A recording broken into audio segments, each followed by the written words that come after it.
America is advanced citizenship. You've got to want it bad, because it's going to put up a fight. Yeah, we're going to do a different one. Which door do I leave from? At Harvard, we don't end. Hey, everybody, just getting started. Welcome to the live. The new times, I'm a few minutes late, but the new times are going to be 1 p.m. Eastern and 9 p.m. Eastern on a daily basis. I'm going to try and go live on both days. Both times each day. The times are listed underneath my profile.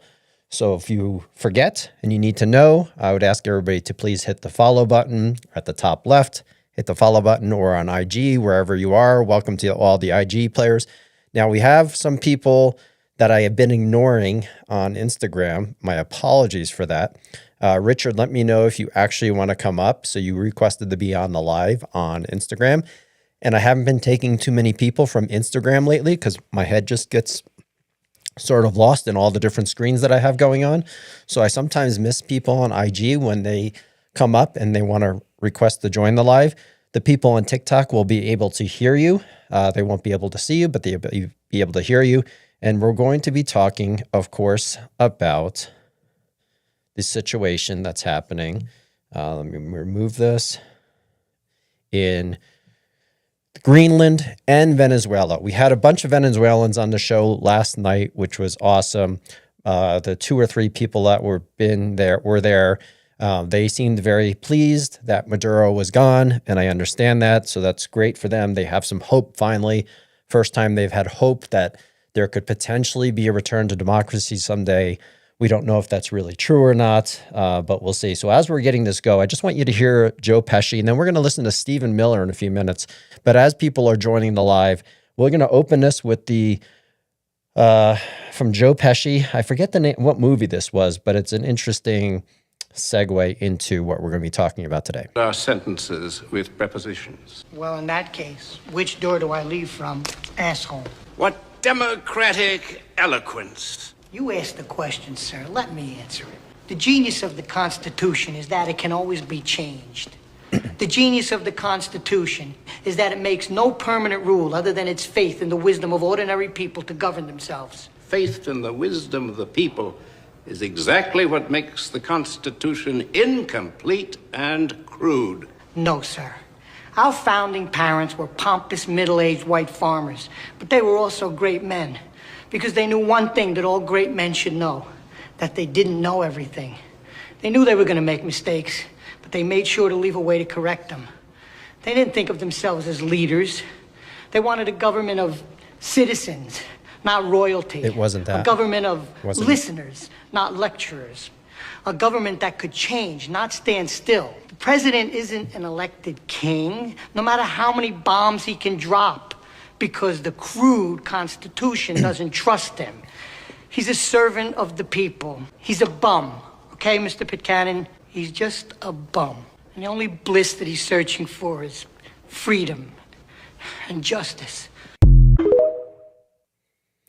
All right, so that was the segue into that. So welcome, everybody. We got a nice group already joining the live, which is awesome, on both IG and on TikTok. So let's get into it. We're talking about Greenland and Venezuela. I'm not taking guests just yet.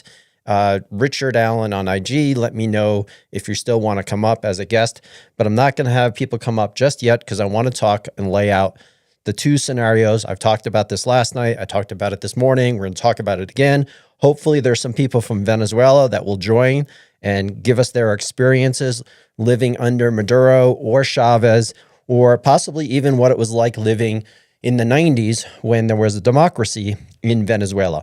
But first, we're going to start off on Greenland, because now we're clearly dealing, what's up, Taz? Good to see you here. We're clearly dealing with an American strategy by this administration.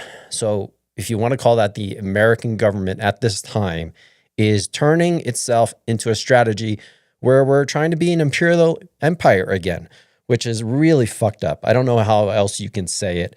Because listen to Stephen Miller's quote right here. That's right behind me. I think most of you can see it. Here's the quote that Stephen Miller said on Jake Tapper's program yesterday about the current world order, or the world order in general, how he views the world.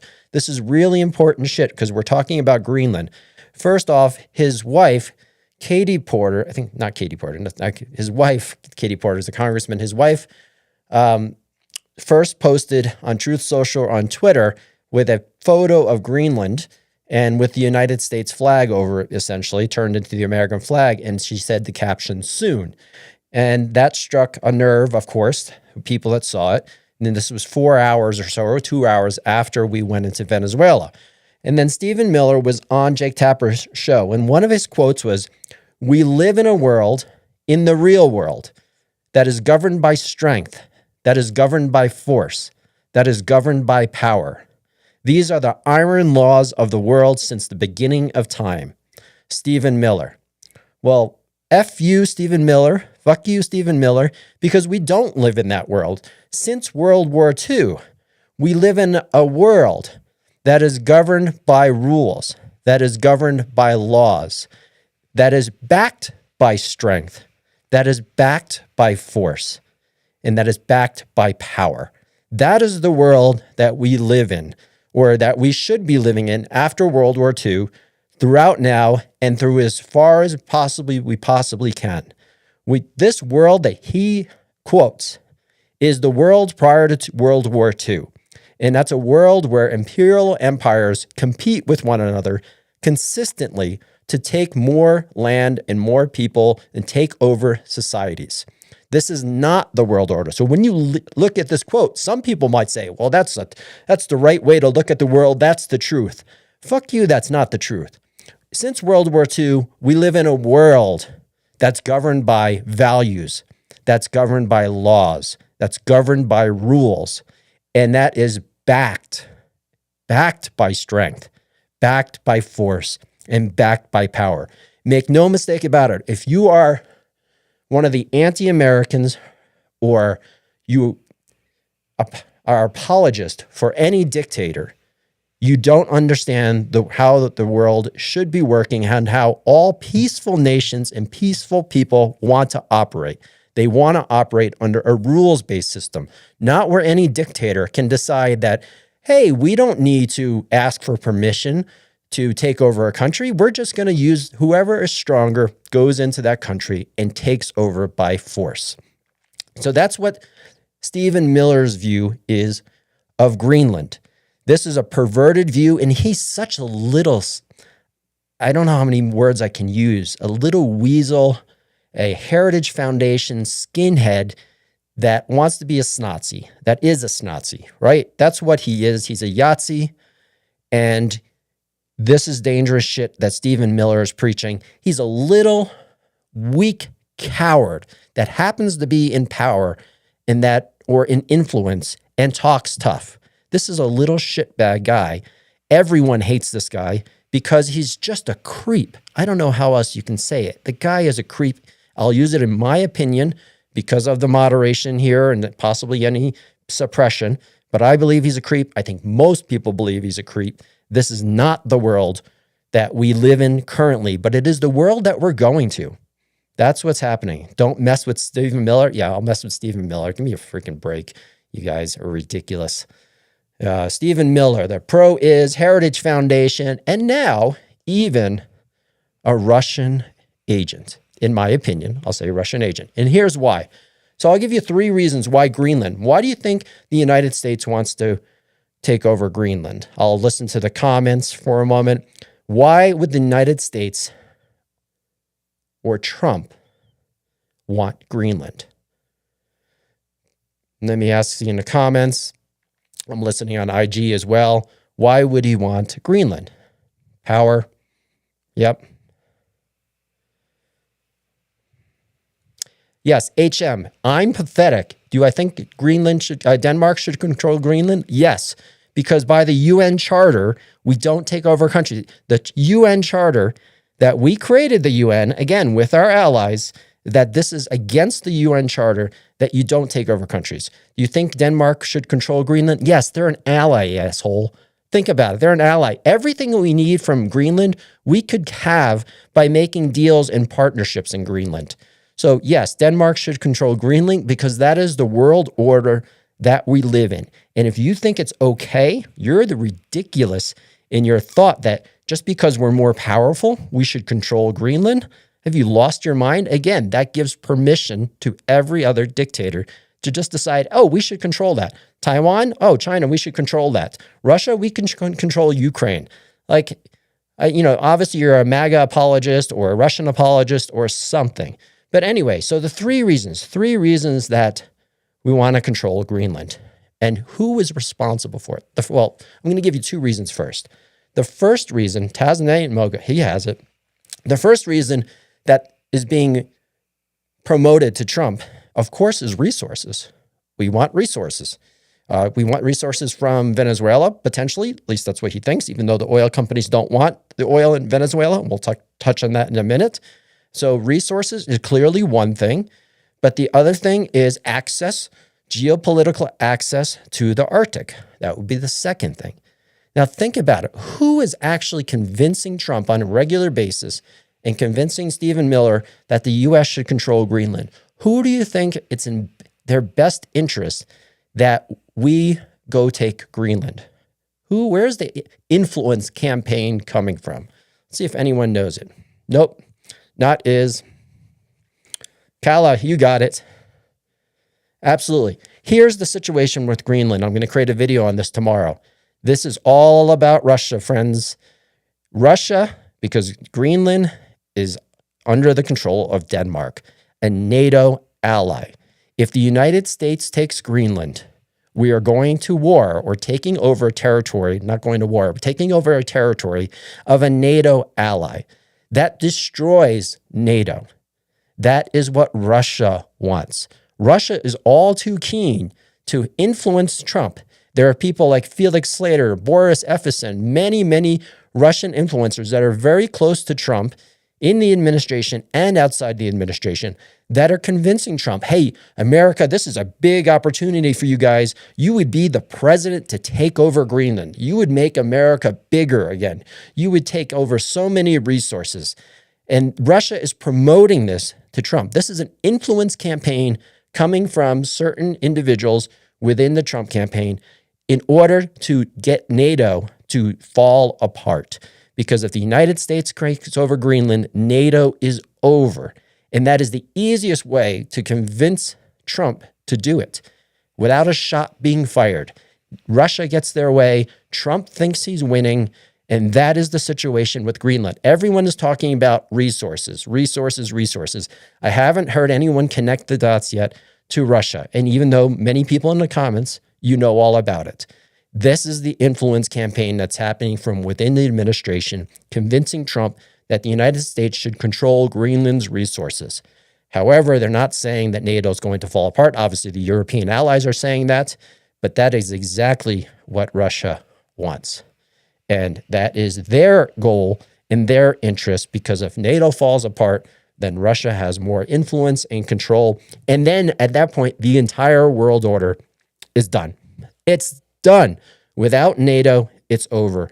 And the rules-based world order that's governed primarily through democracy and self-rule is completely over. And so the Russian influencers are pushing Trump hard because they can get him to say, this is the deal of a lifetime. You don't have to fire a shot. You can take over Greenland. Oh, don't worry. The European allies, they'll come around and they'll just forget about it over time and they'll just have to suck it up. No, that's not how this will go down. NATO falls apart. There's no more defense alliance between the United States and Europe. Europe continues to militarize, and then we're being screwed. And that's right, Mike Ramsey, Trump is being played by various influences. And I talk about those influences often on my puppet diagram. And those of you that have seen the puppet diagram, you know it looks like this. And there's, on the diagram, is the donors of influence. And of course, on the foreign states, you have Russia on the top right. Their intention is to divide the USA and make us weaker. It's always their goal. It's really simple. And then we're going back to an imperial empire building time in the world. So anyway, that's the story on Greenland. Let me see. I'll take a few questions on Greenland. Does anyone think I'm wrong about Greenland? I know some people are going to think I'm wrong about Greenland. Obviously, the MAGA bots, sorry, Russia and China, U.S. made a deal. I'll personally eliminate Stephen Miller if the U.S. attacks Greenland. Save your breath, Cupcake. You're going to scream your lungs out when we join the U.S. I wonder who you're talking to. I don't think you're talking to me. That's right. The rules-based order serves European interests and the United States interests. I don't know what you're talking about. FDR and Churchill put in the current world order. So I feel like Cuba is next. All right, we're going to get to that in just a minute. So we got a nice audience here that's listening in. Trump has been a Russian agent since the 1980s. That's true. Steve Witkoff is one of Trump's closest business partners. Steve Witkoff has 40 years dealing with Soviet and Russian businessmen. He's one of the closest people to Trump. He's let's say, the secondary grifter and chief in my mind, Steve Witkoff and his sons, all the deals that he's making with the Gulf monarchs and all the deals regarding the pardon syndicate and so forth, all the pardons. A lot of Steve Witkoff here. He has Trump's ear whenever he wants it. So if Steve Witkoff is speaking to Donald Trump about taking over Greenland, that is most likely the front person, that Witkoff is being influenced by Russian influences to convince Trump to take Greenland. So that's what this is about, and that ends up destroying NATO. This is not complicated stuff. Sometimes it seems like it, but once you know, right? This is obvious. Simple. If Trump didn't get Greenland, he don't want to use people's tax money to protect. It makes no sense to take over Greenland. It would cost us a lot more. We have access as an ally of Denmark. If we need to develop Greenland as the ice sheets move away and we have access to more resources, it's going to be the U.S. governments, the U.S. companies that have a large say in what happens in Greenland if we maintain good relationships with Denmark. So there's no reason for us to try and control Greenland. It's as long as we have the European alliance with Denmark, it's silly. Ray Wings, you think it's a bluff? No, man, it's not a bluff. I would like to think it's a bluff. I'm not saying it's not going to happen, but remember, people always tell you who they are. You just need to watch and listen. And they always show you who they are, whether that was Schmittler in the 1922 when he wrote Mein Kampf, whether that's Xi in taking Taiwan, or Russia in taking back the old former Soviet republics. Dictators, psychopaths, sociopaths, they tell you what they want, and you have to believe them. There's no placating them. You have to believe them at their word. I mean, they literally tell you. And yet, time and time again, human nature and organizations and groups of people don't listen when someone who has no integrity and has no morals and who is transactional or who's a psychopath or a sociopath, they always tell you who they are and what they want to do. You just have to fucking listen to them and realize it's not a bluff. They don't bluff. If you give them the opportunity to take something, they take it. They don't have morals. They don't have integrity. This is how it works. This is what dictatorship and people who want power do. If you're talking about the tech billionaires, they don't ask to take over our data from social media and so forth. You can say the terms of service allows them to do it, but all the data that they sell in turning us into a surveillance state and all the things that they do with our data, including the 70 government contracts that Palantir has with the U.S. government and U.S. government agencies, they're not telling us what they're doing with that data. That we're giving away our privacy. We all know it. And so people in power who want more control and want more money, they don't ask for permission. They just take. And that's the problem. The surveillance state is infuriating. Absolutely. That's what obviously the tech billionaires want to turn us into, a surveillance state. No doubt about it. All right. I'm going to shift gears before I take guests. And now we're going to talk about Venezuela. So let's pop up Venezuela. And we'll see if we can get some people from Venezuela in the chat to request up. Now we're going to talk about the reasons that the United States took out Maduro and brought Maduro to justice. Now let's see a few comments. A reminder, please hit the top left corner to hit the follow button. I'd like to see the follower count go up. I'm trying to always promote these two amendments. So as a staunch independent, I am not associated, never been registered with either the Republican or Democratic Party. I don't care about tribes. I don't care about parties. What I care about is having representation for the people, by the people. And we can never have that unless we pass a 28th Amendment. People say it's impossible. It won't happen. It can happen if 50 million people want to make it happen. So if you're frustrated, sick and tired of both parties and the amount of corruption that happens in both parties, even though on the right, it's so much worse. But make no mistake about it, the Democratic Party is infiltrated by the pro-Is groups, by the J-State and AIPAC. They're also corporate special interests and George Soros and others, but that is nothing in comparison to the Heritage Foundation on the right-hand side, all the Russian interests, all the other foreign interests, the corporate special interests, and the tech billionaires are specifically on the right. So both parties are fully corrupted. We know that. I don't want to say fully corrupted. Both parties are, not all officials, not all representatives are. There are some decent representatives. Not many, but that don't take money from certain groups. But left and right are both have an enormous amount of corruption. This helps the system go along, right? They both accept money from different sides and different groups, yada, yada, yada. And that's not the point, though. The point is that the money has to be removed. The greed has to be removed from the system. There is no way to do that unless 50 million people want to come together for a 28th Amendment and demand a 28th Amendment where elections must be publicly funded by individuals, human beings, and American citizens, because corporations are not people and money is not speech. You also see a 29th Amendment there, of course, but the 28th is the real big one. It's the important one because it eliminates all the nefarious actors from government. And people say, you can't do it. It's too big. It won't happen. If you have 50 million people, it absolutely can happen. I would love to prove that to you, but it requires everyone, not everyone, but 50 million people from the right, the left, the center to realize that that is the pure cancer. That is the tumor on Americans' democracy. And I don't care if you agree with every one of my views about particular issues. That's not the point. The point is I want representation, whether those are conservatives, real conservatives, or liberals, or independents. I want them, and we all want them, to represent their constituents. That doesn't mean you'll always get your way, but it means you'll have a pure sense, a pure representative democracy in a constitutional republic.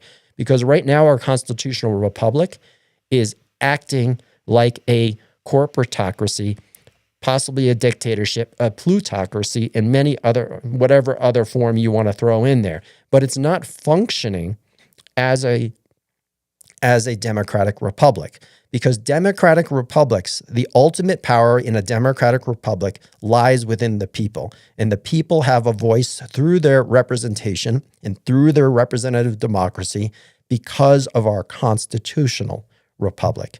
So 50 million people, please hit the likes, the follow button on the top left of the screen, follow the videos, and let's keep working towards getting up to 1 million supporters. It's got to get to 1 million first. And let me explain how can you name a real Republican? Yeah, I can name a real Republican. I'm going to butcher his name, but Adam Kinzinger. See, I can't even pronounce it. Someone give me the pronunciation in it. So Adam Kinzinger, wow, I really butchered that tonight, is a real Republican, a real conservative per se. Mitt Romney, I don't know if he's in politics anymore, but he's a normal conservative. It doesn't matter. This is not about left versus right. This is about a 28th Amendment and eliminating greed and influence. And let me explain how we get there. Since we have a nice group here, we get there through 50 million people. There's a 5-step plan to do it, but none of it matters. The plan is completely useless unless you get enough support. So you get to 1 million supporters, which is the hard part. Get to 1 million supporters, but then once you get to 1 million, you're starting to create a wave. You got a momentum because you got people talking about it. You're like, hey, we really should be eliminating corruption. That should be the talking point that needs to happen. And once you get to 1 million, and that's why I'm live now twice a day and I put out videos and so forth, it's to build support. It's going to take a little while, but the more help I have and the more support I have, the faster it goes. Once you get to 10 million, then 1 million, then 10 million will happen faster. And once you get to 10 million, 50 million will happen even faster. And then it becomes possible. And here's the proof. For those of you who think that maybe it's too delusional and too difficult, Trump is able to act with impunity because he has about 50 million people that support him no matter what. There's about 40 to 50 million MAGA supporters, and that props him up. That allows him to act with impunity. That's how it works with all dictators. When dictators have enough support, then they can do anything. Not all dictators, not say dictators. It can be anyone. If you have enough support, you can get shit done. And if you want to get shit done and it's for nefarious purposes or for evil purposes, then you can act with impunity. That's what happens. That's what MAGA allows Trump to do. In the inverse, the pendulum can swing the other way. If there's 50 million people, and we know there's well over 100 million people that would support these two amendments, then the opposite thing could happen, where there's so much support, then the 28th and 29th Amendment become plausible. Because again, the support gives you the power. Once you have the support, you have the ability to make dramatic change. That's what it's about. So getting to 1 million and then 10 million is the hard part. Getting to 50 million is not going to be that difficult. Trump isn't a dictator. He was elected president. So was Maduro. So you want to see how stupid that comment is.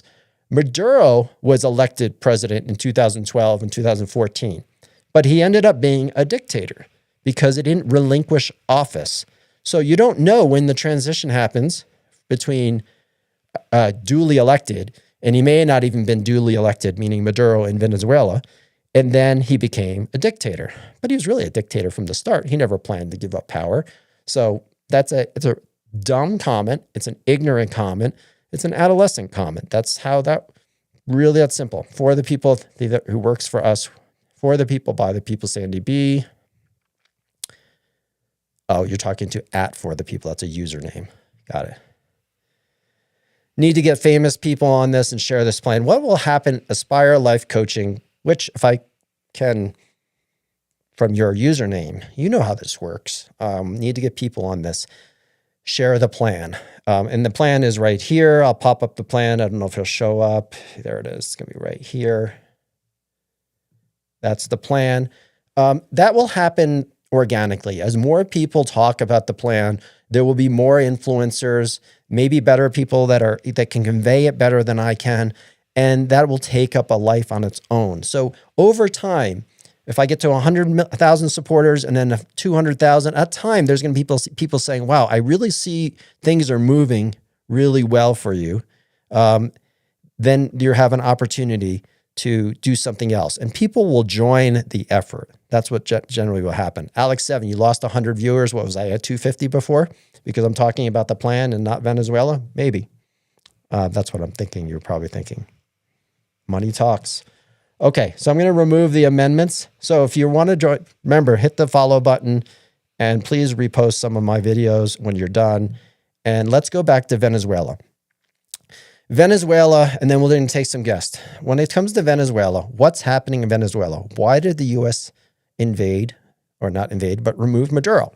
We all know it's not about drugs. It's not about drugs. It's not about that at all, because very little drug production comes from Venezuela. There's some transportation through Venezuela, but there's very few drugs that are produced. So we know that's us. We've been sold a bill of goods. That's bullshit. There's no relative meaningful amount of drugs coming from Venezuela. So then we of course, thought it was about oil. And oil, of course, plays a role. But it doesn't play the role that you think it might. Because first off, when it comes to the oil or access to the oil reserves, so let's talk about that first. People think it's about access to the oil reserves. And the U.S. oil companies, so it sounds like it makes sense, but the U.S. oil companies, the major U.S. oil companies have said they will not invest in Venezuela. There's no reason for them to drill more oil out of Venezuela because they already get enough oil. They've invested $500 billion in Canada to set up the Canadian oil fields to extract the same or similar type of oil that's extracted out of Venezuela is now coming from Canada.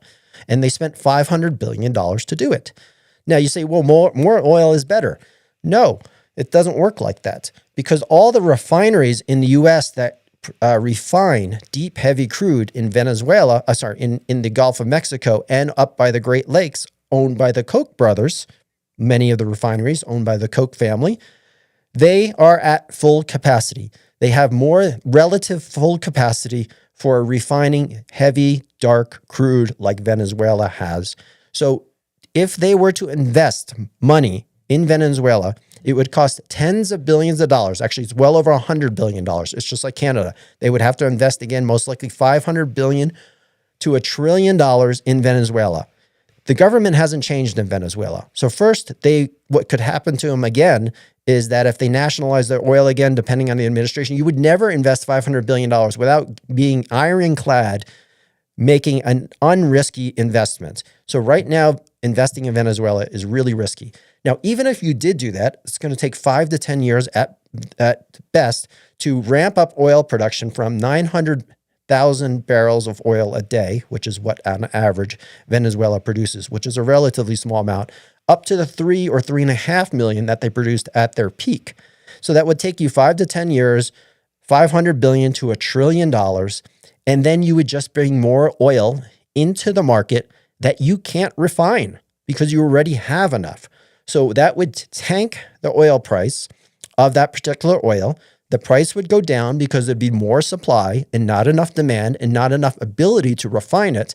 So they would literally be cannibalizing their investment that they made in Canada by trying to produce more oil in Venezuela.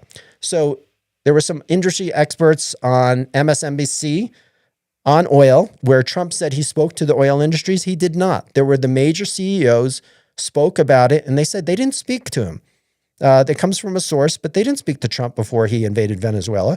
They didn't know he was going to do it at that time, and they didn't talk to him about investing money. So now Trump today has floated the idea that the United States taxpayer will fund the investment for the oil companies. He literally floated that today in a conversation that maybe the U.S. government would pay for the investment in Venezuela because he's heard that the oil companies will not do it.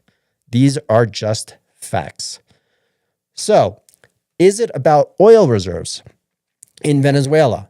No, it's not about getting access to the oil reserves because, like I said, the companies don't give a shit about the oil reserves right now. Maybe in the future, 10 or 20 years, but you don't invest 10 or $100 billion now when you're not even sure what's going to happen in 5 or 10 years. So then the number 3 reason, so starting off with the number 5 reason was minerals, access to potential gold and silver resources. So I started with oil reserves. I really should have started with minerals. There's potential access to Venezuela gold and silver resources. That is true. American companies, if they were to take over government or have a friendly government, maybe some U.S. companies could go in and extract gold and silver and other resources. Then number 4 was oil reserves, which we just talked about. Number 3, most likely reason why the U.S. removed Maduro is to remove foreign influence, meaning China and Russia. If you remove Chinese and Russian influence in the Americas and prevent oil from being sold to them, you're removing their influence and you're also removing their opportunity. There was discussion about them putting in military bases, China and Russia, in Venezuela because the Venezuela government was friendly with that. So this could be a legitimate reason why the United States removed Maduro. They want to prevent foreign influence from coming into or taking even deeper root than it already was in Venezuela.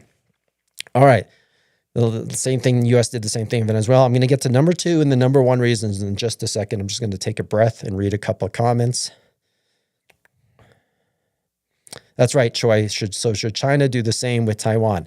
That's right. They have a green light to do what we did in Venezuela.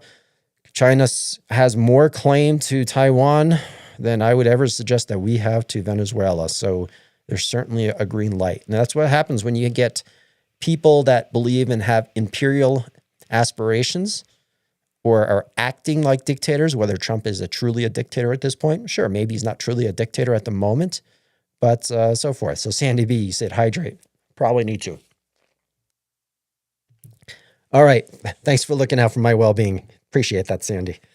All right. So the number 2 reason, then we'll get to the number 1 reason. These could be interchangeable. I'd like to know what you think in the comments. I'm sure it should be on everybody's FYP today, which is awesome. So if you're new to this channel, please hit the follow button on the top left.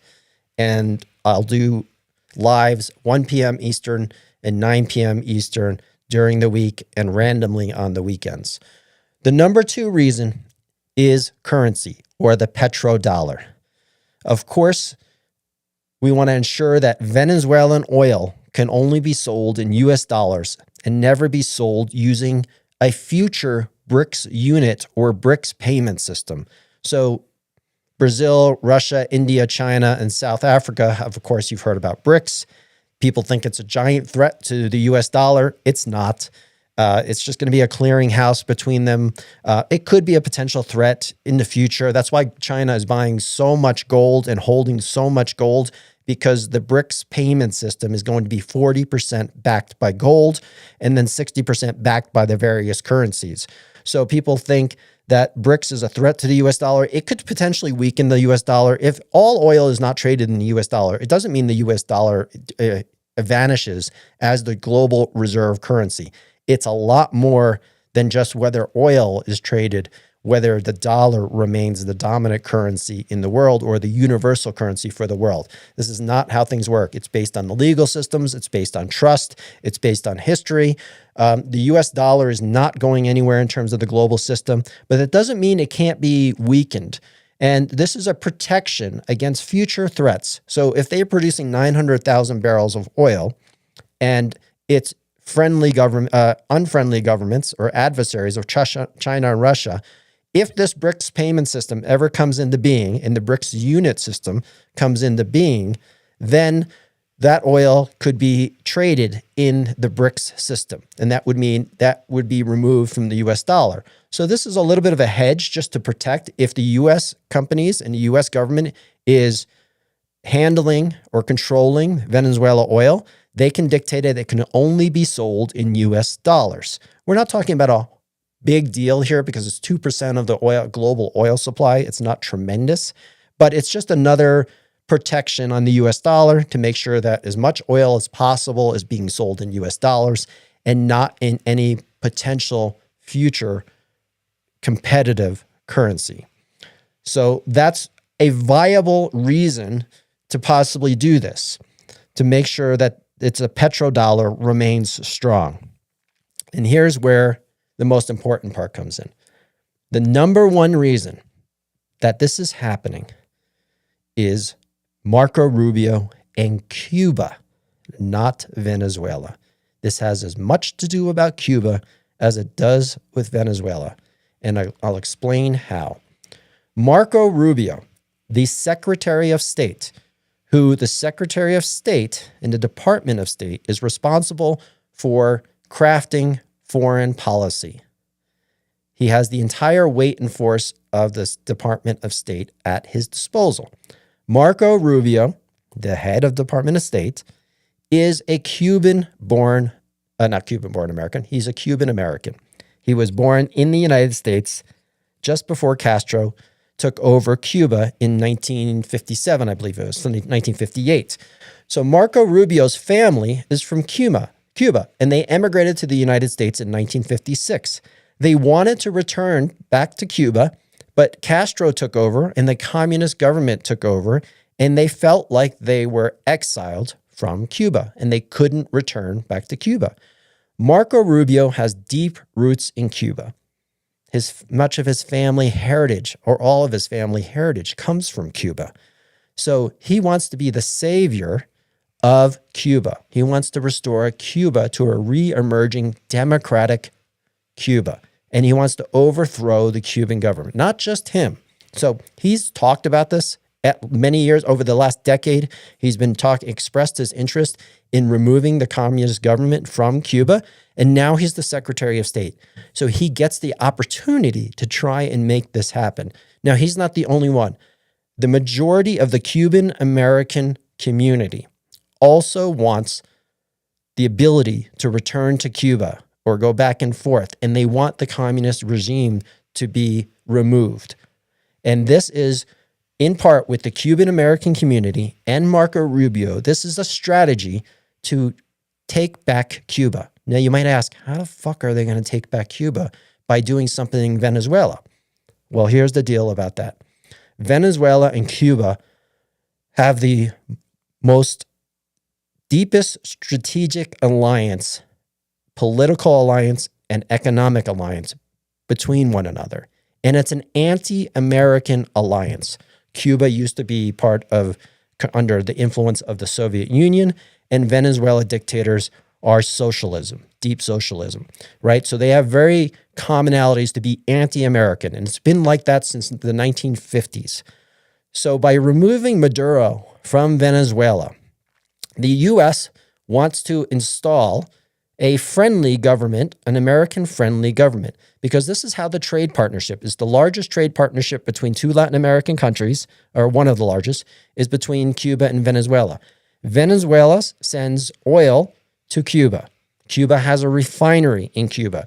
They refine the oil that comes to Venezuela, and they use it for their energy. Cuba used to get resources from the Soviet Union, but of course, when the Soviet Union fell, they lost that. So they struck a deal with Venezuela where Venezuela would ship them oil, and it's essentially almost free. It's highly subsidized by Venezuela. People don't know exactly if they're even paying anything for it, because in return, Cuba sends tens of thousands of Cubans into Venezuela, professionals, healthcare workers, doctors, nurses, technical specialists, and security forces. And that's why there was at least 34 Cuban security forces that were killed in the raid to capture Maduro. At least 34. They were Cuban. They weren't Venezuelan, because they have security forces in Venezuela. So there's a deep partnership between Venezuela and Cuba. So you might say, okay, how to get back to it? How does this impact Cuba? Because if we control the oil in Venezuela, we can embargo that oil from getting to Cuba. And that means we can put a noose around Cuba's energy supplies. And if you listened to Trump and Rubio during their press conference last Saturday, they mentioned Mexico needs to behave next. And then they also mentioned Cuba. And the reason is Mexico sends gasoline, processed gasoline, to Cuba. So the goal here is most likely to stranglehold Cuba, preventing oil from getting to Cuba, and then they will threaten Mexico, work a deal with Mexico to prevent Mexico from shipping gasoline, and that will put even more pressure on the communist government in Cuba. Now, that's where it gets a little murky, because we don't know what's next. We know that if you're unsure of what I'm saying, just do your research. Don't trust me. Do your research and see if everything I told you was true. It's very easy to do. We all have Google and other resources. You can find out if this information is true. So, but I'm telling you, it's true. Now, what happens next is a little bit more murky, or a lot more murky. How are we going to take over Cuba? That's unknown. That part of the strategy we haven't uncovered just yet. Working on it to figure it out, because will the Cuban people rise up to remove the communist regime? Will they flee if things get too bad? No one knows. Is there some sort of potential military action? That would seem unlikely. So we don't know how the rest of the strategy works. But this thing, make no mistake about it, when people get into power, they start to think and do crazy things. And Marco Rubio has an opportunity, in his mind, most likely, to be the savior of his family's homeland. He gets to take his country back. That's very appealing if you're a Cuban American, and you can restore Cuba to a re-emerging Cuba. You'll be a hero. And if you can have the full weight and force of the United States and the Department of State behind you, and you can convince Trump. And this is why Marco Rubio has been the point person here with the entire strategy. Now, of course, the strategy is not coming just from Marco Rubio. This is somewhat of a complex strategy. You had to convince Trump that you got to get rid of Chinese and Russian influence out of Venezuela. You had to convince Trump that we should have access to those oil reserves, and you have to figure out a way to make it beneficial to Trump. Some people have mentioned that, is there some self-enrichment scheme here as well between Trump's associates and his kids and so forth? I haven't uncovered that yet. There's no direct links to any of the companies that they're associated with in terms of mineral resource extraction, oil extraction, and so forth. We don't know that, but it wouldn't surprise me if there's also some companies operating in Venezuela that could enrich other people within the organization. So we don't know about that yet. So President Rubio, right, Cadwick, that's what I posted in my video. I don't know if you saw that. Like, is it crazy to think that Marco Rubio, the Secretary of State, maybe has aspirations to be a future president of Cuba? I mean, you have to take it into consideration. He's Cuban-born American, becomes a hero of Cuban and the entire Cuban-American community if somehow they can pull it off. This is a chance of a lifetime for Marco Rubio, in his mind, most likely. He has 4 total years, 3 more years to make this happen. The question is, does he make it happen? So I think that is the number one reason. Maybe Trump's not number one reason, but overall, this strategy from the Department of State and Marco Rubio to get access to the oil reserves in the future, to eradicate foreign influence, to prop up the petrodollar, to ensure that it stays stable, to possibly getting minerals out of the ground, and most importantly, to break the Cuban-Venezuela partnership and trading strategic alliance and take back Cuba for Cuban Americans. So I'll stop there, and then I'll tell you the 2 reasons I know it's not for. Little Marco Rubio. So Marco Rubio is American. He's Cuban American, though his heritage is from Cuba, but he is American. He's natural-born American with Cuban heritage. TK Razi, oil companies will invest in the infrastructure in Venezuela. No, they will not. They won't. They've said they won't. They're not going to. They may actually tell Trump that they will, but actually they've told him that they won't. They've been very explicit. This is not, they'll only do it if the U.S. government funds it. And even then, they probably don't want to do it because getting more oil out of the ground doesn't help them. It reduces their profit margin. It ends up cannibalizing their investment that they made in Canada for the same type of oil. And you have to remember, dark heavy crude is only used for certain products, and it only can be refined in certain refineries. So having more dark heavy crude, there's a finite amount of dark heavy crude you want to bring out of the ground every year, because it's not like gasoline for cars. It's used for industrial boilers. It's used for pavement. It's used a little bit for jet fuel and diesel. But it has a limited amount of how much the world needs of the dark heavy crude. So all oil is not created equal. Different types of oil have to be blended with one another in order to get to a certain outcome, whether that's automobile fuel, whether that's jet fuel. And the heavier the crude, the more like you're more moving towards the diesel in industrial capacity to use diesel fuel and heating fuel and those types of things with dark heavy crude. So that you don't want an unlimited amount of dark heavy crude. And that's right. And oil prices are already low. And so bringing more oil into the market from an investment that's really expensive to get out of the ground with, there is big profit margins in dark heavy crude. That is true. There are some, if you can get it out of the ground for a reasonable price. All right, now let me tell you the 2 things, and then we're going to open up the panel and bring some people in to talk about either Greenland or Venezuela, and we're going to stay on topic. Hopefully there's some Venezuelans here. Here are the 2 reasons, and I don't say this with any glee. I hope I am wrong about these things, because I want to see, of course, the hope that the Venezuelans seem to have. I want to see them succeed. So I hope things work out well for Venezuela. But there's 2 things that removing Maduro is definitely not about. They may give it lip service, and that's what they did in the press conference last Saturday. And that's 1, about human rights. The Trump administration doesn't have a care in the world to make life better for Venezuelans. They don't. This is not about people. This is not making life better. They might talk about it, but this is not how American corporations and American government, they don't go in to Latin American countries and make life better. Unless there's some companies go in, but usually companies exploit the hell out of the workers, and the U.S. government exploits the resources in those countries, and then it leaves, right? So we know this is not about human rights. There are some MAGA people will probably say, you're so wrong. Like, Trump doesn't give a fuck about people. We all know that. He doesn't care about regular people that live their lives. He doesn't care. And the other thing it's not about is democracy. Give me a break.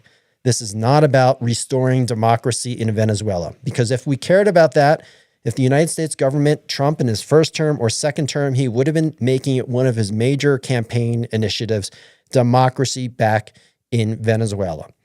And now that they've removed Maduro and they are now trying to subdue the existing government, if the U.S. wanted to restore democracy in Venezuela, they would be demanding and forcing that the Democratic elected president who won the 2024 election in Venezuela would take over power. They would be saying, Maria Machado, she's not the one who won the election because she wasn't allowed to run, but she is the most popular opposition person, that she was banned from running in that election. So they had someone else, Edmundo Gonzalez Urita, if I probably butchered that name. He won the election. He's known to have won the election in 2024. Maduro did not give up his power. And if this was about democracy, you would hear Stephen Miller, Donald Trump, and the entire administration demanding, now, if you don't put this person who won the election back into power then we're going to take more action. But you're not hearing that threat. You're not hearing demanding. They basically said they're not going to have Machado be the president. There's no interest in that. So those are the two reasons it's not about. So they should free, like Cadwick is saying, free Maduro. Free Maduro. You're saying free Maduro. Okay, so you are hardcore troll. Are you from Venezuela and you want to free Maduro? Most Venezuelans seem pretty happy that he's gone. So anyway, as I always say, government shouldn't be this corrupt, and it doesn't have to be. We could do something. We should expect more from the United States. While many Venezuelans are happy Maduro is gone, the way or how you do it matters. And we did not abide by the Constitution. This was an illegal seizure of a head of state. It's going to have ramifications with our adversaries for years to come, because the United States, once again, or this administration, is showing it doesn't give a shit about American values in the current world order.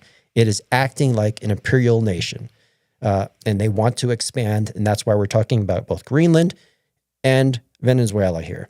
So that's my thoughts on this topic. We're going to now open up a panel. And if people want to join and talk about this, and if there's some Venezuelans here, you're welcome to join.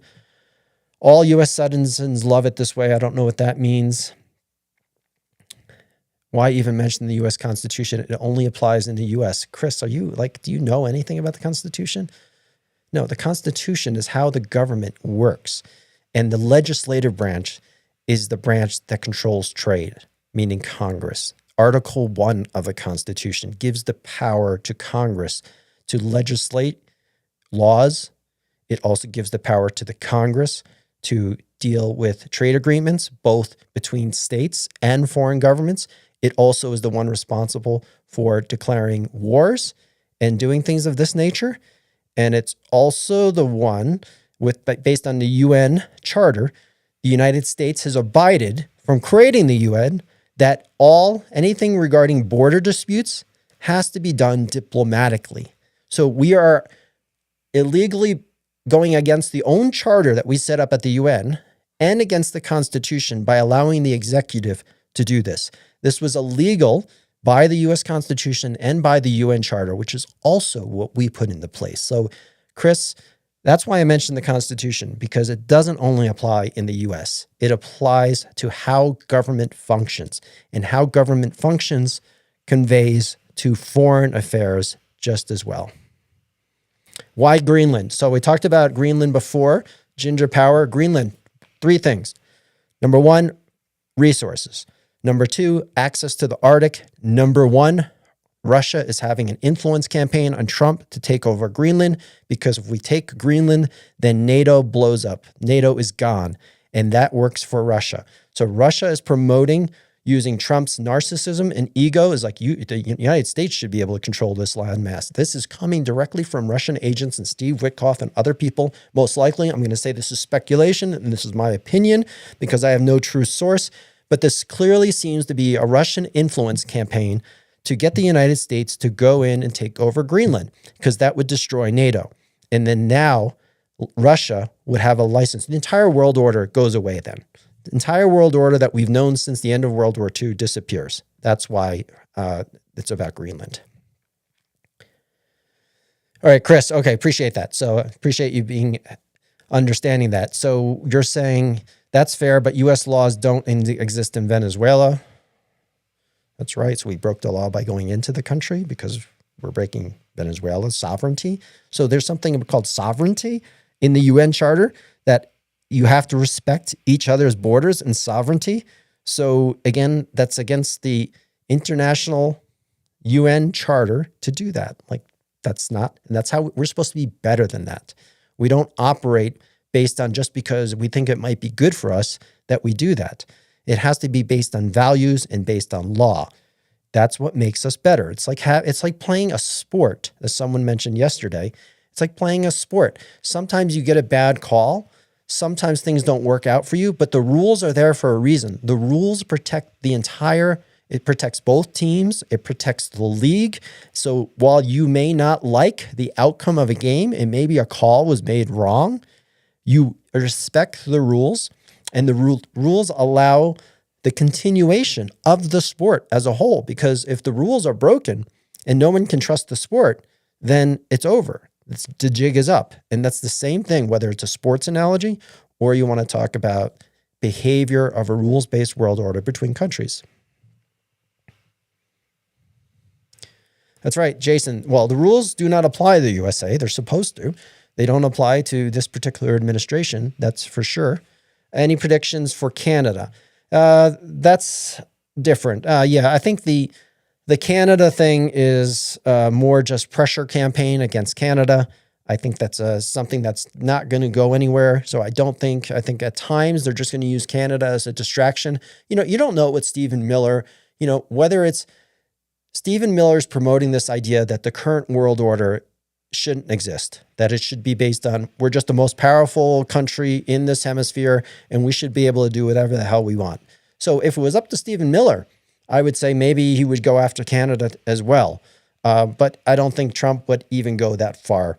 But again, Trump is being constantly influenced by other people, so they have to be able to sell it to him, just like Rubio was able to sell the Venezuela situation to Trump and had to make sure that Trump got some political gain out of it. And at the moment, maybe he does, at least with MAGA he does. Jason, tell people the truth and it's not even close. I'm not sure what you're referring to. Nin, they want Canadian oil. We already have access to Canadian oil. So, and water, no, we're not going to go after Canada. I don't think we're going to go after Canada. We're going to bite off too much between Venezuela, Cuba, and Greenland. We're already destroying the world order because we're acting like an imperial country.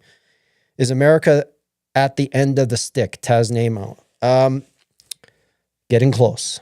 Certainly getting close. At the moment, we still seem to have free and fair elections. Not that those elections are doing much for us. They're certainly not representing the people. But I think if the Republicans win again in 2028, then the jig is up. Or if J.D. Vance assumes power from Trump, if something happens to Trump, then that might be the end of the stick.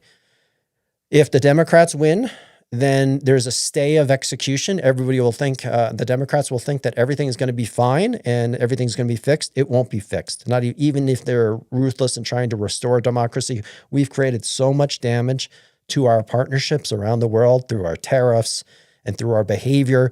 These types of things, when you lose trust in partnerships and trade partnerships, they take decades to repair.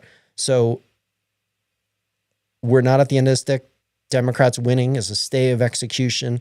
And then what happens thereafter really depends. If we can't eliminate money from out of politics, if we can't get rid of all these forces, so I'm going to pop up the Trump diagram. These forces are particularly related to Trump, but they also somewhat apply to the Democrats. So the donors of influence, these are Trump's donors of influence. The Democrats would have different donors of influence. But at the end of the day, these interests and other interests on the Democratic side are controlling America's direction because our representative, it's really simple, right? When I keep saying it all the time, but when you really think about it, if your representatives don't represent the people, because we're a government for the people, by the people, we're supposed to be, but we're not. We're a government for the oil companies, by the oil companies, for the foreign states, by the foreign states, for the tech billionaires, by the tech billionaires, for the Heritage Foundation, for AIPAC, you name it. They all have tremendous influence in our political system, and the only way to get rid of it is a 28th Amendment. So the only way that America doesn't lose, and the only way that the rules-based world order doesn't survive, that survives, is a 28th Amendment. That's the ridiculous part about this, is that it's just one big goal to ensure that you remove and you eradicate the idea that the Supreme Court, the legalese bullshit that the Supreme Court ruled by interpretation and claimed that corporations are people, is the absurdity here. Because in the Constitution and in the Bill of Rights, it's about citizens, individuals, American citizens, and people. And the Supreme Court ruled that people or corporations could be persons.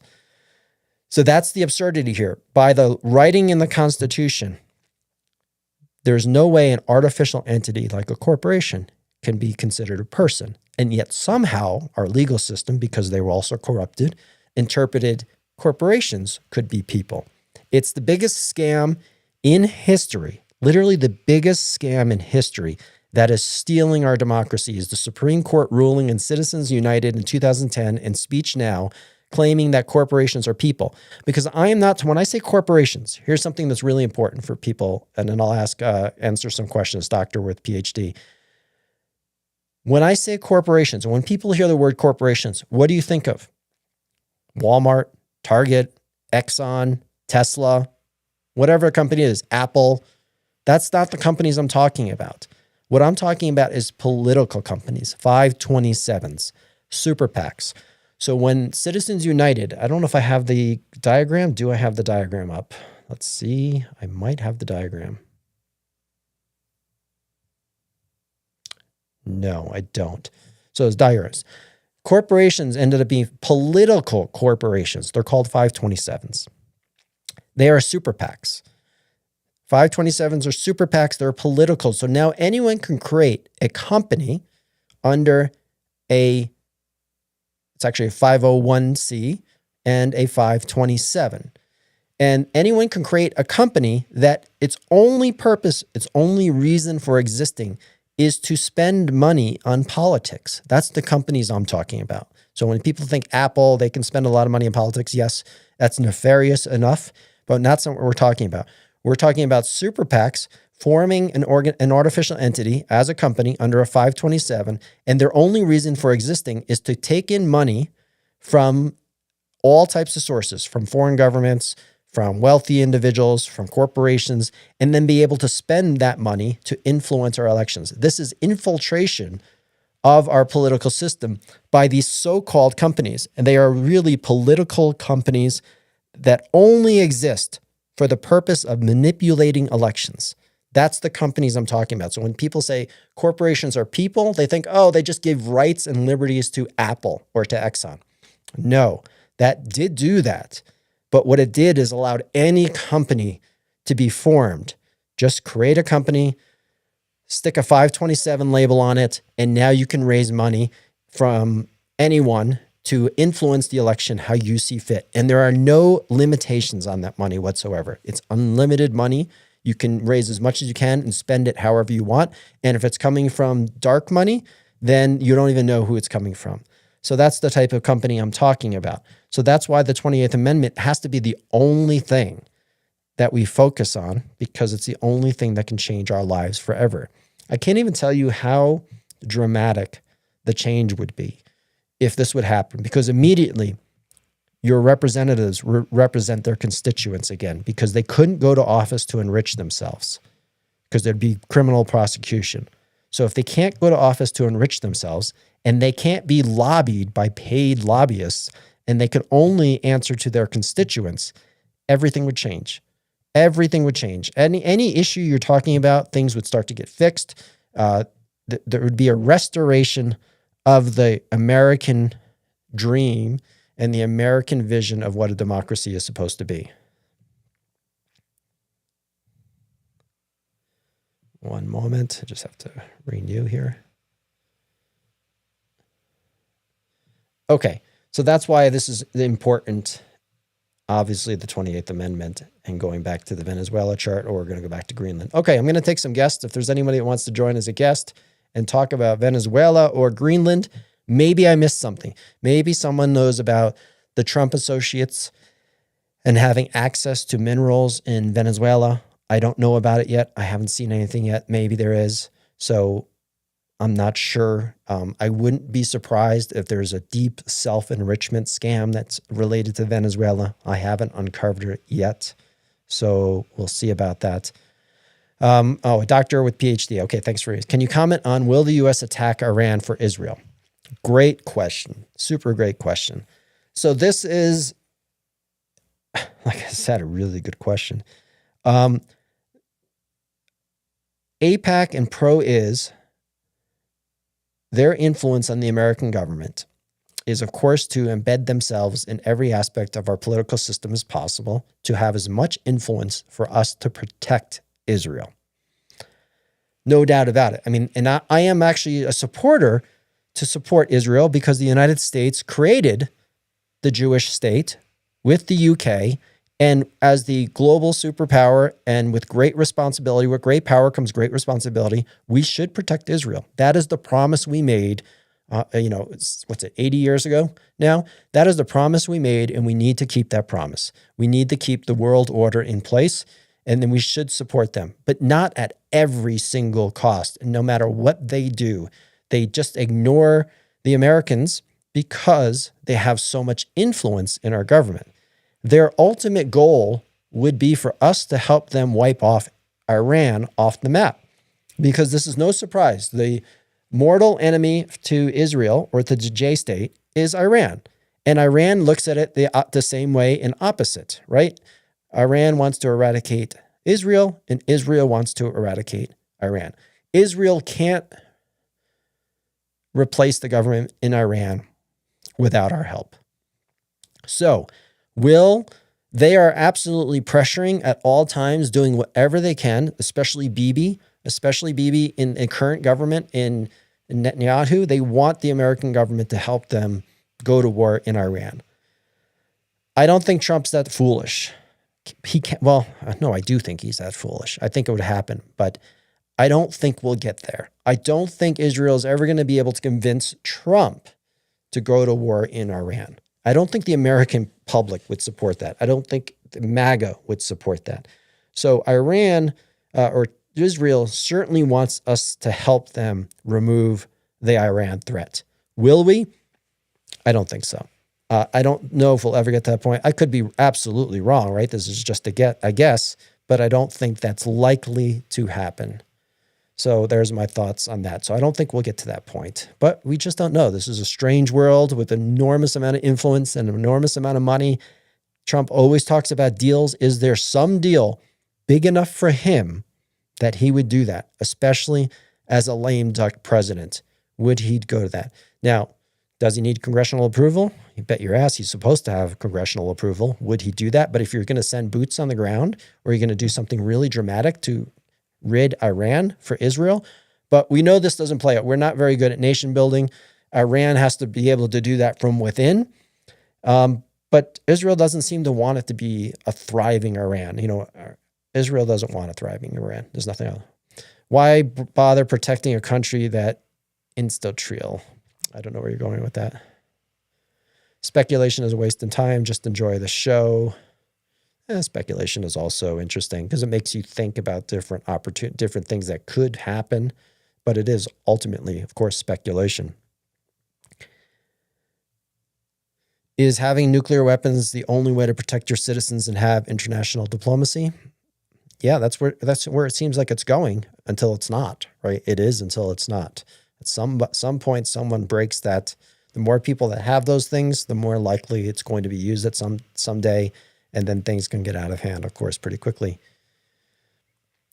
Trump wants a corrupt government in Venezuela, so they will do his bidding. They just want, they want a friendly government, of course, to allow us to do whatever the hell we want and the companies to do what we want. This is not about them.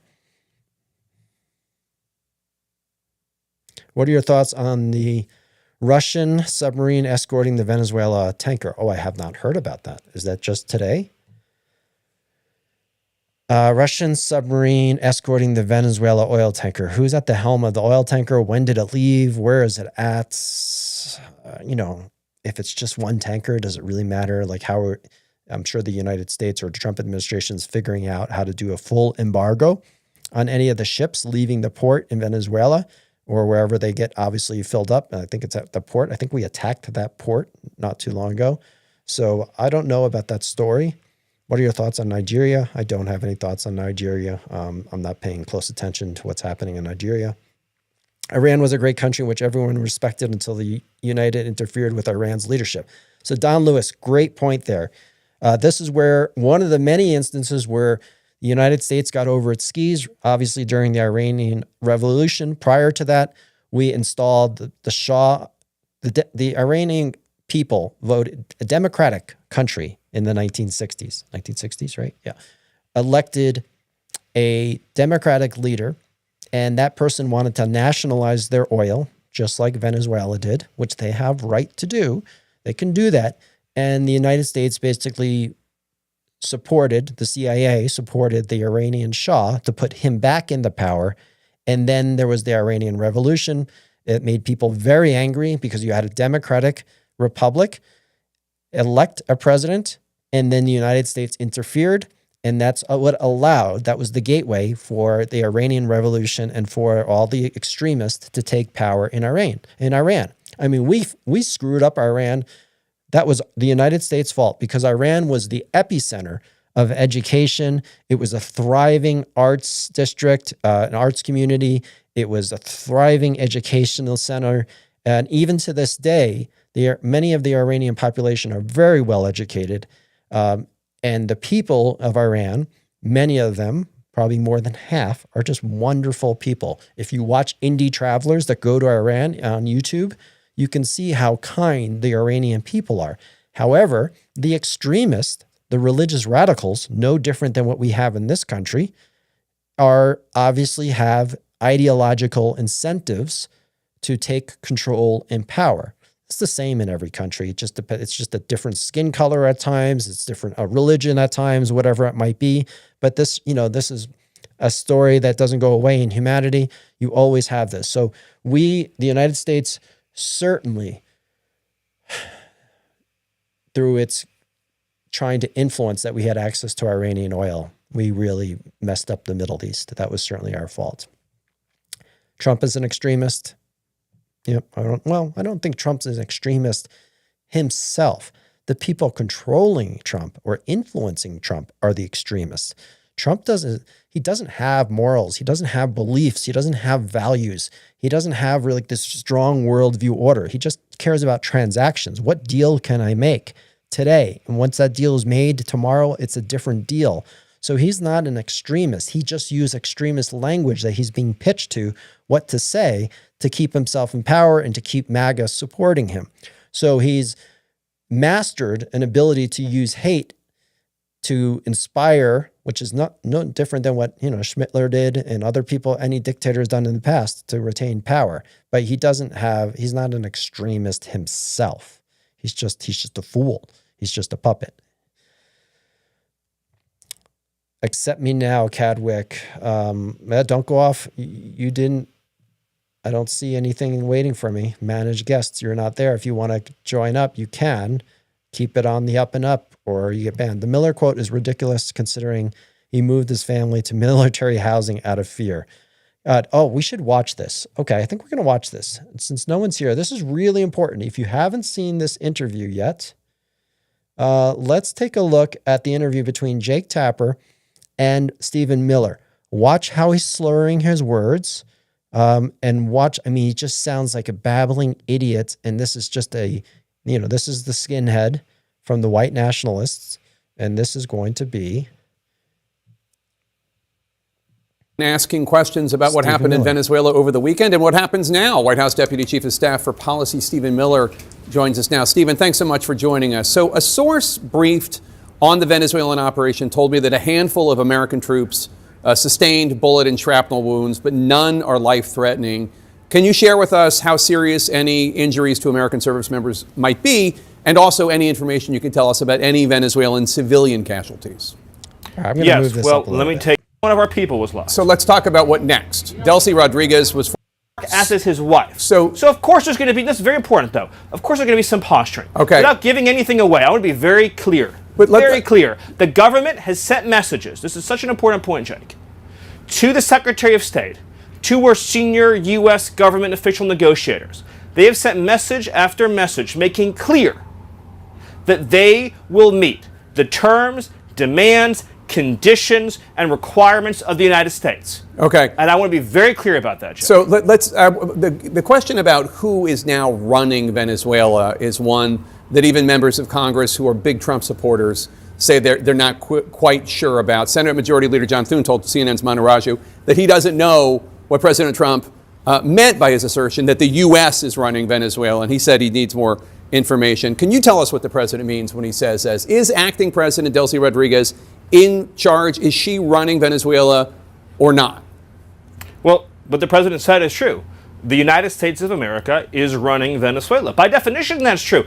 Jake, we live in a world in which you can talk all you want about international nicety. Am I the only one who thinks he's slurring? Like, he's clearly drunk, right? He's clearly been drinking and is slurring. And everything else. But we live in a world, in the real world, Jake, that is governed by strength, that is governed by force, that is governed by power. These are the iron laws of the world that have existed since the beginning of time. But in terms of day-to-day operations in Venezuela. That was the quote. Everybody just heard the quote, right? We live in a world where we rule by force, we rule by power.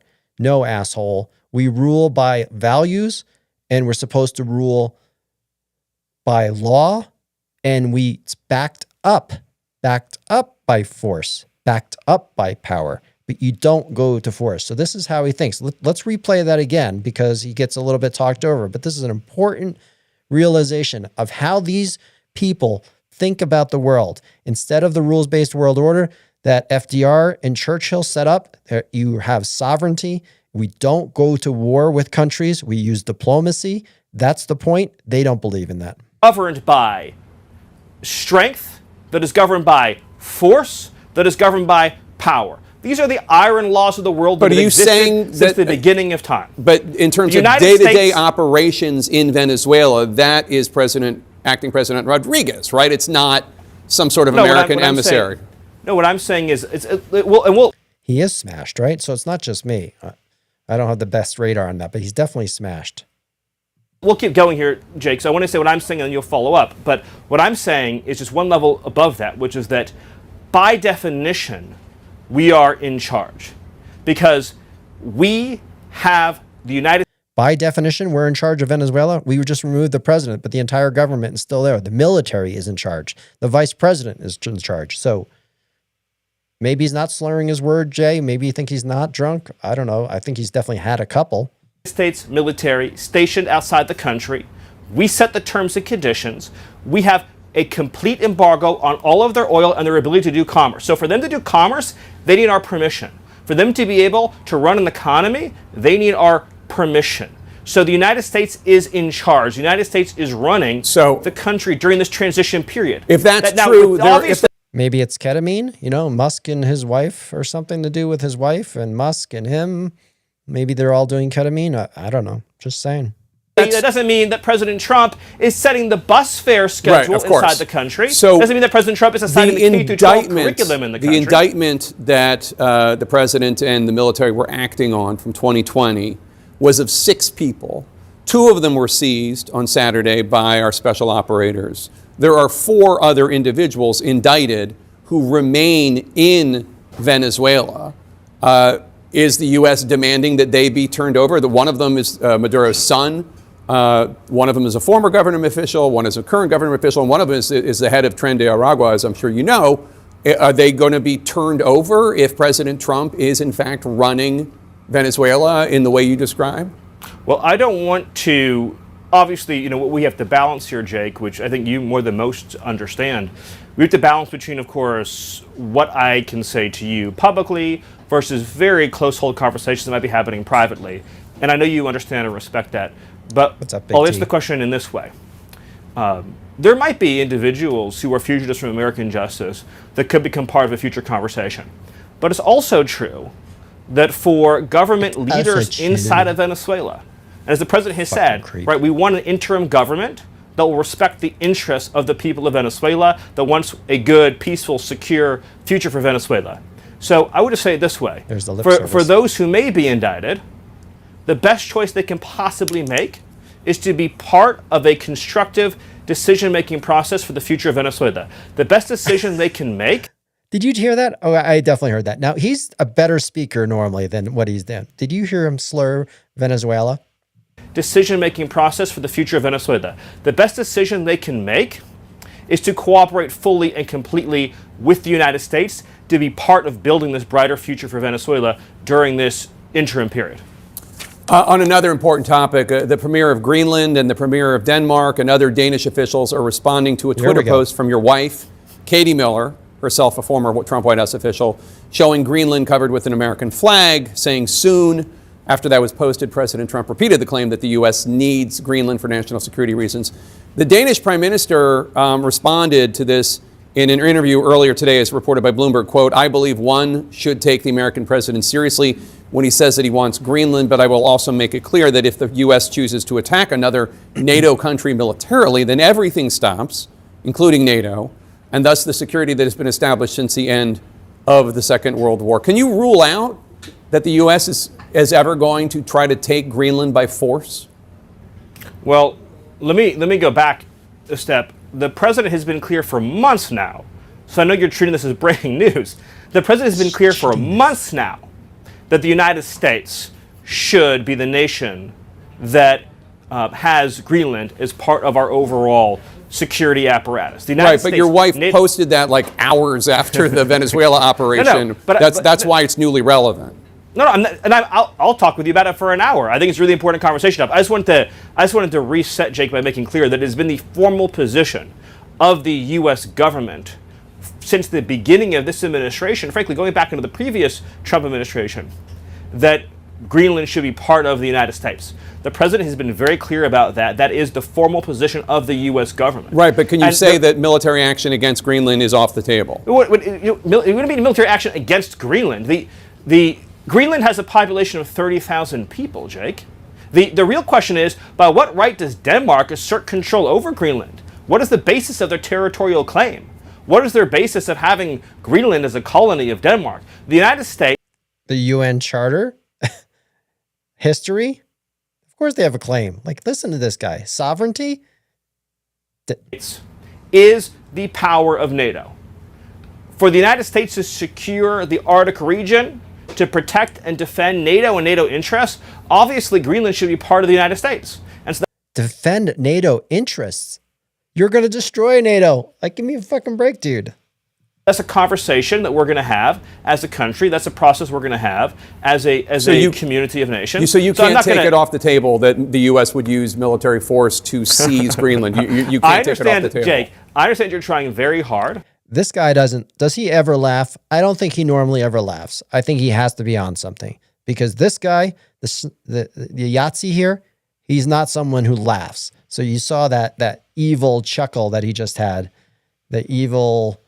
Let's listen to that again. As a community of nations. So you can't take it off the table that the U.S. would use military force to seize Greenland. You can't take it off the table. Jake, I understand you're trying very hard to, which again is your job. I respect it. It's great to get exactly the headline, right? That catchy headline. I'm trying to get an answer to the question. That says Miller refuses to rule out the United States should have Greenland as part of the United States. He's like getting himself to slow down. Yes, there is something as Jewish Yahtzees now. It does exist. The Judeo-Christian connection. There's something, I know it sounds ridiculous, but there's a new breed of people. United States. There's no need to even think or talk about this in the context that you're asking of a military operation. Nobody's going to fight the United States militarily over the future of Greenland. One last question, doesn't Stephen. Make any sense. One last question. The president was very quick to say that the recipient of the Nobel Peace Prize, opposition leader Machado in Venezuela, doesn't have the support in Venezuela to become the next president or the interim leader. And I wonder where he got that from, given that her cutout, Gonzalez, won the election last year 2 years ago, overwhelmingly, 70% of the vote or something like that. Why does the president think that Machado should not be the next leader? Why does he think she's weak?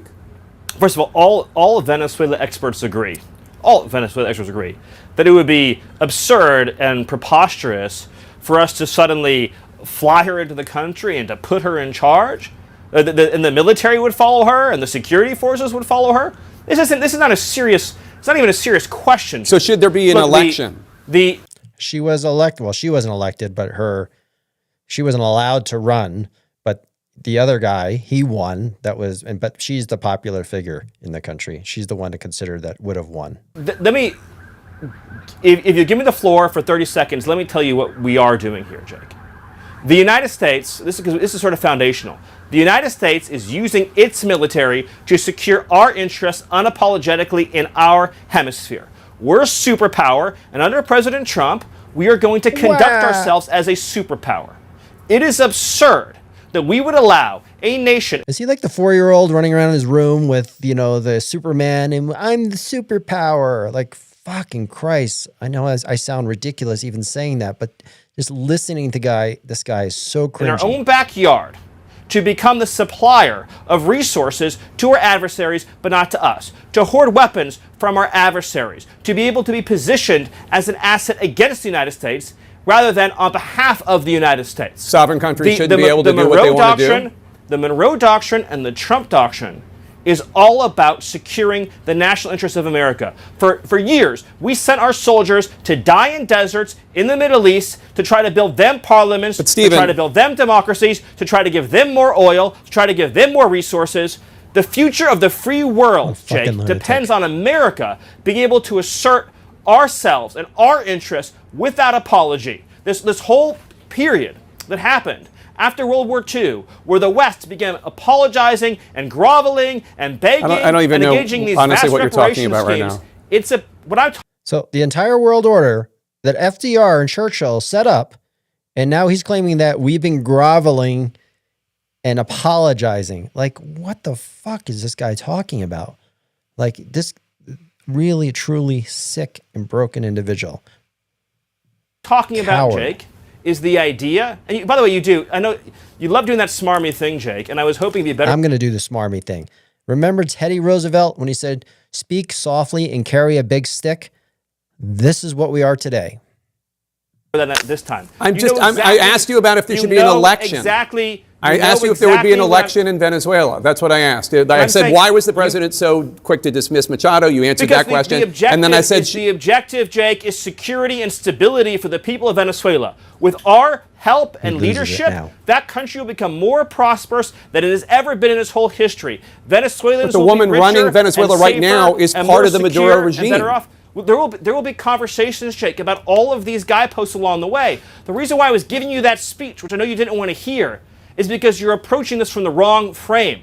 This neoliberal frame that the United States' job is to go around the world and demanding immediate elections be held everywhere, immediately, all the time, right away, to create these vacuums. That's not what I think, but you invaded the country. We went into the country and we seized the leader of Venezuela. Damn straight we did. And I'm saying, we're not going to let, so is the U.S. going to have new elections? Jake, is that we're not going to let Tin Pot communist dictators send rapists into our country, send drugs into our country, send weapons into our country. Okay. And we're not going to let a country fall into the hands of our adversaries. The future of Venezuela, working with America, is going to be so bright and so incredible. It's like defaults to like an AI bot and just, I better go back to screaming about criminals and gangs and violence and drugs. Like that is always what they revert to when they don't know what to say. And so positive, and we'll have a conversation about everything that you raised. But the priority right now, as the president has made clear, is a judicious, thoughtful, careful transition process to secure a great future for Venezuela and to secure a great future for America. All right. So let's just take a moment and just acknowledge, Jake, that what we've witnessed under President Trump's leadership this last week is one of the greatest foreign policy and military victories this country has ever had. Stephen Miller, thank you so much. Appreciate your time. Thank you. The greatest military victories the U.S. has ever had, and they called it earlier the most of the armada, he said earlier, which we didn't show, an armada of Navy ships surrounding Venezuela that we've never seen in history before. Did he forget about the 7,000 ships on D-Day? Like, what a freaking lunatic. I think we're done here with that. A lot there to discuss. The panel's here. All right, so there you go. There's crackpot, little creep, little Stephen Miller. I got declared emergency. My pilot's unconscious. I need help up here. All right, that voice you're hearing is that of Doug White. All right, so there we have it, people. That was the speech. That's where the quote was. We live in a world, so I'm going to make one more last point. We live in a world this is Stephen Miller saying in that interview, we live in a world in the real world that is governed by strength, that is governed by force, that is governed by power. These are the iron laws of the world since the beginning of time. Stephen Miller. No, Stephen Miller, since the end of World War II, we live in a world governed by rules, backed by power, backed by strength, but we live in a rules-based world order that's governed by values and rules. Excuse me. We live in a world that's backed in the real world that's governed by rules and values, but it's backed by strength and it's backed by force and it's governed by power. That's not governed by power, but backed by power. That's the world that we should all want to live in, not in Stephen Miller's creepy, imperialistic, I need to be strong and powerful. Like this guy, what a coward, but he's now in power and he's helping to craft the strategic direction of this country. No wonder so many people around the world have lost faith in the United States population, including its government, because exactly that. Vio B, Stephen Miller tells the truth to your face. That is how they think. That's right. I always say, everyone shows you, people tell you who they are. People tell you and show you who they are. Excuse me. It's getting a little late. People tell you and show you who they are. You just need to watch and listen. That's what I love about people, is that they tell you who they are. Just like Jay, before I blocked him, Jay here in the comments, and you guys called him out, of course, on it, that he's some kind of special. And people tell you who they are, which is at least good. At least they're transparent, and they tell you what kind of sleazeballs they actually are. So that is a good thing. I can appreciate that. At least they tell you. The problem is we get conned. Regular people get conned into thinking, oh, they're not that bad. Yeah, they're really that bad. And they want to change your life forever. And they want to take away American democracy. So, by the way, one more ask and request that please hit the follow button on the top and share the things. Most importantly, I want people to, if you can, remember, this is not about just talking about these problems every night and talking about things. It's actually about solutions. That I have a plan, a citizen's plan to restore, to bring representation back to the people. It's a 5-step plan. It's going to pop it up here. You can go to the link underneath my profile. It's all about first growing a popular movement of 50 million people, because if 50 million people want to change the world, they can. It's going to take a little while, no doubt about it, but we have to figure out how do we eliminate corruption from the political system and pass the 28th Amendment, ratify a 28th Amendment with 3/4 of the states. It's the only solution that I could ever see that actually can do it. We can do it. It just takes a lot of people to commit to doing it, and you don't have to do anything. You just have to ask for the support and read the plan. If you haven't read this plan yet, go to the tiny URL link. Underneath my profile, you'll see a link, and it's one of the first links. You'll see a citizen's plan to bring representation back to the people. It takes a 5-minute read. Some people will say, well, let me read this plan. It's probably going to be terrible. It's not going to make sense. It'll never happen. Just read the plan. I promise you that you'll probably be like, shit, you know what? this might work. And you might be MAGA, you might be Republican, you might be Democrat, a liberal, doesn't matter. You'll be like, you know what? I actually could appreciate that. I probably would do that. So read A Citizen's Plan to bring representation back to the people. Please share the videos. I want to thank everybody for being here and all the comments and all the likes and all the follows. I'm MAGA. I believe in both amendments. See that? Thank you. See, this is the thing about, I have stark disagreements about MAGA, but I understand that many of them thought that Trump was actually going to do things the right way, and not the right way, but it was going to make America great again. I didn't believe that. I knew it wasn't true. But New Yorker here, he says, I'm MAGA. I believe in both amendments. And that is really interesting because it's not, if you continue to argue about issues, then you're never going to solve any problems. You have to figure out what is the fundamental principle that everybody can agree upon, and then make sure you understand who the enemy really is. The enemy is not left versus right, blue versus red. That's not the enemy. That's just that all the groups that I showed you before, I'll take down this one and put up this group. All the groups, all these groups and many others, whether it's foreign governments, tech billionaires, special interest groups, religious extremists, they all want us divided because they're the ones in power now. They have control. So every foreign government that's an adversary of ours wants the American public divided. All the companies want us divided. If you're buying soda, Pepsi and Coke want you divided. McDonald's, Burger King, Chevy, Ford, like everyone is trying to divide you and get them on their team. That's how this system is working. So they don't want us united behind anything. But the common enemy is all of the special interests and all of the artificial corporations and political corporations that are trying to divide us. That's why you have the religious radicals that are stoking culture wars on social media.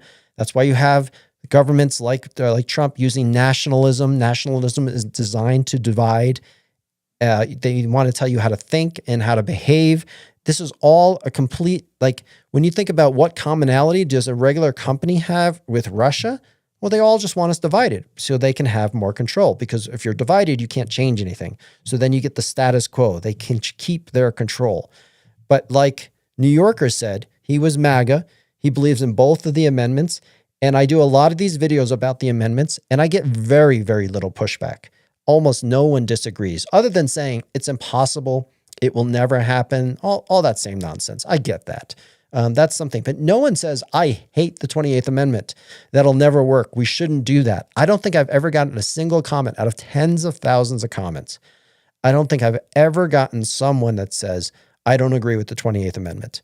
Now, there have been people that have said, I don't agree with the 29th Amendment, meaning term limits. And I understand why they think that, because term limits by themselves are not that useful. It actually causes, in many ways, it makes the corruption worse. So just a 28th Amendment by itself doesn't work.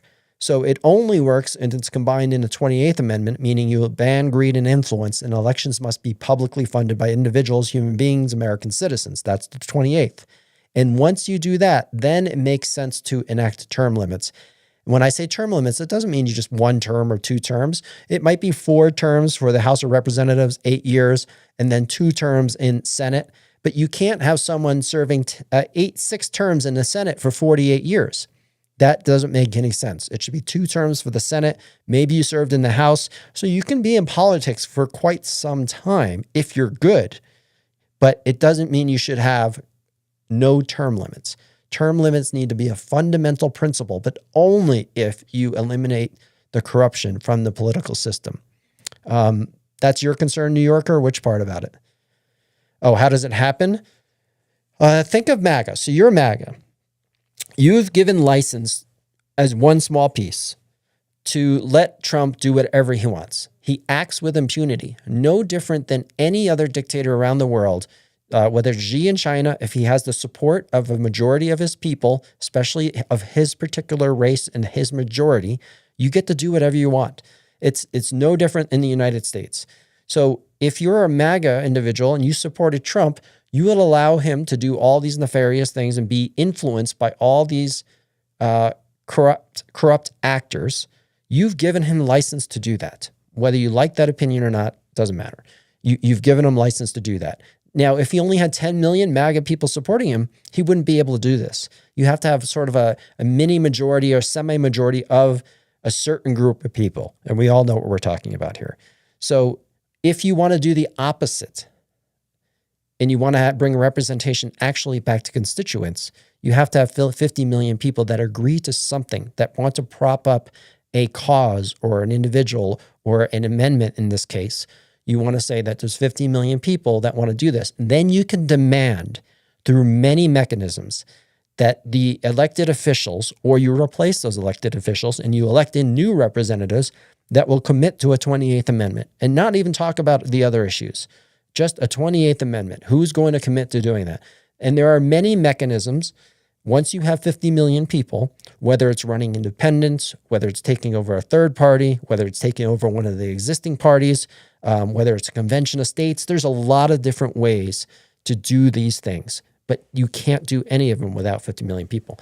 Big T reviews, you said age limit. You don't need an age limit because age limits, number one, are discriminatory. You want wisdom. You want people that are older in office, but you don't want them starting at 25 and still being in the old folks' home of Congress when they're 90. Absolutely not. But if someone wants to go into politics when they're 70 for the very first time and they win an election, there's no reason not to have someone with a lifelong amount of knowledge and wisdom to serve in office. That doesn't make any sense. Now, if everybody is 70 or older, or the majority of people, that's a problem. That's what we see today, but that's only because you don't have term limits and you don't have the 28th Amendment and the 29th Amendment. So you don't need age limits. Term limits and the 28th Amendment take care of having too many people in Congress that are too old, because Congress is the best senior home in the world, right? You get free healthcare, you have a team, you have a staff, you get great food, you get paid, and that's how elected officials that have been in office for 50 years leverage Congress. They use it as an old folks home, because why would you want to leave that home when you get everything is taken care of it for you? You get great healthcare and so forth. That is what Congress becomes, but it's only because there's too many old people, because we don't have term limits. 65 and out. No, maybe I'm 65 and I want to run for office, as an experiment. Maybe you do when you're 65 and you have a lifelong knowledge and expertise and you bring something to the table, but you also want young people in there. Remember, the people that created the Constitution in the first place, George Washington or Ben Franklin, were the oldest of the founding fathers, but Hamilton was in his 20s when he was working on in between the Declaration of Independence and the Constitution. So Hamilton was like a Gen Zer. So you had this broad spectrum of founding fathers from young and old that were working together. So when you're younger, you have an idea, and you're not buttoned down by the practical reality of things. You can think outside the box, but you also need wisdom. So you need a collection of young people, middle-aged people, and older people working together, just like the founding fathers did, even though they were arguing together. They weren't really working together. There was a lot of discussion and a lot of arguments on how to set up the Constitution, and it took a long time. So but that's how good things work. That's how you get to good outcomes, is having vibrant discussion about things. So again, thanks for all the likes. I'm going to leave us all on, I did Joe Pesci earlier. Now we're going to do we want inspirational? Let's do Joe Pesci for leaving as well, because most of you probably weren't here. Just leaving on Joe Pesci. No, we're going to do The Dictator. Let's do The Dictator again. Sacha Baron Cohen from The Dictator. See if this applies to the world we're living in today. And thanks everybody for joining. Remember to read the plan, Citizens' Plan to bring representation back to the people. Follow, repost, all the good things. Please do that. I'll see you tomorrow at 1 p.m. Eastern, and most likely again at 9 p.m. Eastern. And it might be a different topic. We'll see. Thanks, everybody. This Constitution is nothing but a license for oil companies and foreign interests to destroy my beloved Wadiya. Wadiya will remain a dictatorship. This is like Venezuela right here. That's what Maduro did. Woo! Or be quiet. Why are you guys so anti-dictators?